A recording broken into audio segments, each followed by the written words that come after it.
अस्सलाम वालेकुम dear viewers, health and beauty channel पर खुश आमदीद। आज मैं जो आपके लिए नुस्खा लाया हूँ ये कुव्वत बा और नामर्दी के लिए है और अमसाक पे भी बहुत अच्छा काम करता है। इसमें 3 अज्जा हैं: शिंगरफ मुदब्बर 1 तोला, सिमर फार मुदब्बर 1 तोला, अफ्यून खालस 1 तोला। तो ये 3 चीज़ें हैं। इनको तकरीबन 50 ग्राम अदरक के पानी में डाल के इनको पहले खल करें, फिर 50 ग्राम अदरक का पानी थोड़ा थोड़ा डाल के खल करते जाएं और इसमें खुशक करते जाएं। जब गोली बनाने के लायक इसका काम हो जाए तो एक एक रत्ती की गोलियां बना लें। ये एक रत्ती की गोली रोज़ाना रात को मक्खन में रख के खिलानी है और उसके ऊपर नीम गर्म दूध पिला देना है। तो नामर्दी और अमसाक के लिए 1 रत्ती की खुराक काफ़ी है। जो गए गुजरे लोग हैं, जो बिल्कुल नामर्दी में जा चुके हैं, नहायत ज़ौफ़ आ चुका है, उज़्व मखसूस सुकड़ का छोटा हो चुका है, तो उनके लिए 2-2 रत्ती की खुराक है।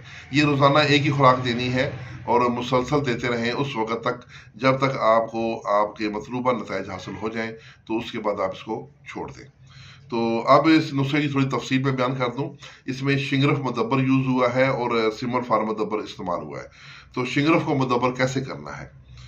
शिंगरफ रूमी हस्बे ज़रूरत ले लें। 150 ग्राम से लेके 250 ग्राम तक आप शिंगरफ ले लें और मतलब ज़्यादा तरकीब से उसको आप मुदब्बर कर सकते हैं। मुदब्बर करने का तरीका ये है कि बड़े गोश्त का कीमा, जो उसमें चर्बी भी शामिल हो, चर्बीला कीमा 2 किलो, प्याज छिला हुआ प्याज 2 किलो, लहसुन थूम जो है वो 1 पाव, इन सब को कीमे वाली मशीन से मिक्स करके निकालें ताकि कीमा और थूम और जो ये प्याज है ये सारा कुछ मिक्स हो जाए आपस में, जैसे कबाब बनाने के लिए करते हैं इस तरह। तो उसके बाद आपने जब अच्छी तरह मिक्स हो जाए तो इसके 20 एक जैसे इसके टोटल वजन जो है इसके 20 गोले बनाने हैं, लड्डू बनाने हैं, 20 अदद जो, और शिंगरफ की छोटी छोटी डलियां बना लें और एक गलोला के ऊपर शिंगरफ रख कर ऊपर से दूसरा जो लड्डू है, इन 2 लड्डुओं के बीच में शिंगरफ की डली रख के 2 लड्डुओं को जोड़ के एक लड्डू बना दें। शिंगरफ की डली उसके बीच में आ जाएगी। तो इस तरीके से जो शिंगरफ की डलियां हैं इन लड्डुओं के बीच में करके, तो मतलब ऊपर से लड्डू गोल कर देने हैं। अब आपने क्या करना है जी कि देसी घी ले लें या तिलों का तेल ले लें। देसी घी बहुत महंगा है, अगर वो हो तो बेस्ट है, ना हो तो फिर तिलों का तेल भी आप ले सकते हैं। उसमें इनको फ्राई करें। ये जो आपने लड्डू बनाए हैं कीमे के, इनको सुर्ख करें, इनको ब्राउन करें, पकाएं, उसमें फ्राई करना है। जब ये लड्डू सुर्ख हो जाए तो चिमटी से शिंगरफ की डलियां उठाकर उसके बाद उस शिंगरफ को उस लड्डू में से निकाल के दूसरे कच्चे लड्डू में डाल दें। जो कच्चे लड्डू बचे हुए हैं उनमें डाल के दोबारा फिर उसको फ्राई करें। तो ये हस्बे साहबा किसी तरह बार बार फ्राई करते जाएं, इस तरह मुकम्मल करें। ये आपकी बेहतरीन शिंगरफ मुदब्बर हो जाएगी।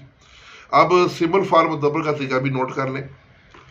सिमर फार मुदब्बर का तरीका ये है कि 1 तोला सिमर फार और कत्था सफ़ेद 9 तोला, कत्था सफ़ेद 9 तोला, शिंगरफ 1 तोला, सॉरी सिमर फार सफ़ेद 1 तोला और लीमू का पानी फिल्टर किया हुआ 3 पाव। आप ऐसा करना है कि सिमर फार और कत्थे को लीमू के पानी में खल करें और रगड़ाई के जरिए पानी थोड़ा थोड़ा डाल के उसमें जज़ब करें और खुश्क करें। जब ये सारा खुश्क हो जाए तो सिमर फार मुदब्बर तैयार है। यानी कि ये 1 तोले का 10 तोले बन जाएगा, क्योंकि उसमें कत्था भी 9 तोले है, तो वो भी आपने सिमर फार के वजन में ही शामिल करना है। ये 10 तोला सिमर फार समझे कि आपका जो है मुदब्बर आपको मिल जाएगा। इसमें से आपने जो है वो उस नुस्खे में इस्तेमाल करना है। तो ये था नुस्खा कुव्वत बा का। उम्मीद है आपको पसंद आया होगा। आसान है, कुछ मुश्किल नहीं है, लेकिन बहुत बड़ी अक्सीर बनेगी। ये ज़रूर बनाएं और मखलूक़ खुदा की खिदमत करें। इसके साथ ही इजाज़त, वस्सलाम।